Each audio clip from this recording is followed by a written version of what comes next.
The night they told me, it was raining. Not the gentle kind, heavy, punishing rain that made the power flicker and the walls hum. My mother sat at the kitchen table, hands clasped like she was about to pray. My father stood by the fridge, silent, avoiding my eyes. I already knew. You can feel betrayal before it's spoken, like a chill crawling under your skin. "We had no choice," my father said. The words hit harder than thunder. They'd emptied my college fund. $27,800, gone. Used to pay for my brother's lawyer after he got caught drunk driving. Again. Except this time, someone got hurt. A woman. He walked away with probation. She didn't walk at all. They said it was family. They said you'd understand someday. I didn't argue. I just nodded, walked upstairs, and packed 2 bags. One for clothes, one for everything that still felt like mine. I left before dawn. Back then, I was 17, quiet, obsessed with control, maybe because everything around me was chaos. My brother was the golden one, reckless, adored, forgiven. I was the responsible one, the backup plan. The fund I'd earned through scholarships and part-time jobs was the first thing I'd ever truly owned. They didn't just take money. They took my belief that I mattered equally. I stayed silent for years, not out of weakness, but because silence is power. People think silence means surrender. It doesn't. It means calculation. I worked 3 jobs, slept on buses, ate instant noodles for months.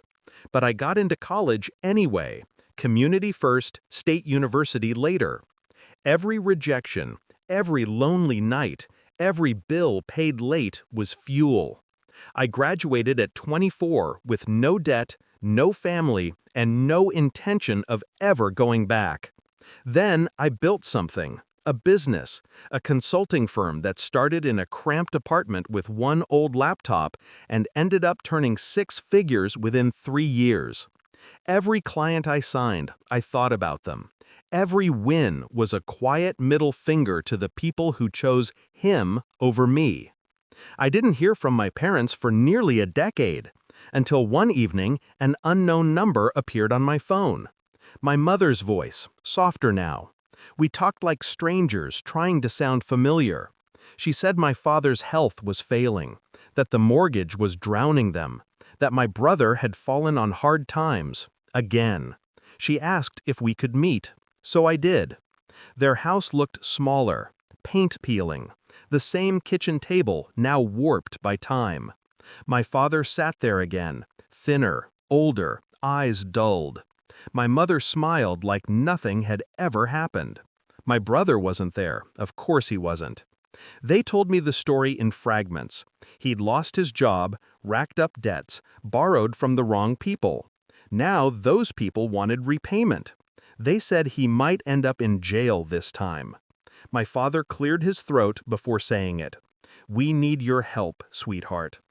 I studied their faces, my mother's trembling lip, my father's forced authority. The same script, just older actors. "What about the money?" I asked. My voice didn't shake. My father blinked. "That was years ago," I said. They waited for me to argue. I didn't. I only smiled. Small, precise, practiced. "I did help him," I said finally. "Just not in the way you think."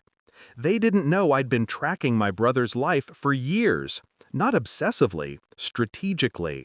His unpaid fines, his fake job listings, the stolen equipment he'd been selling online under a false name. I'd documented everything, quietly, carefully. A month before our meeting, I'd sent the entire file, photos, receipts, bank transfers, to the authorities, anonymously. By the time they sat in front of me asking for help, he was already under investigation. I stood up, walked to the door, and said, "You once told me family means sacrifice. You were right." My mother's eyes filled. "Please, he's your brother." I looked at her, "And I was your child." The silence that followed was the truest sound of justice I'd ever heard. I left without looking back. A week later, I read about his arrest in the paper. Fraud, theft, obstruction.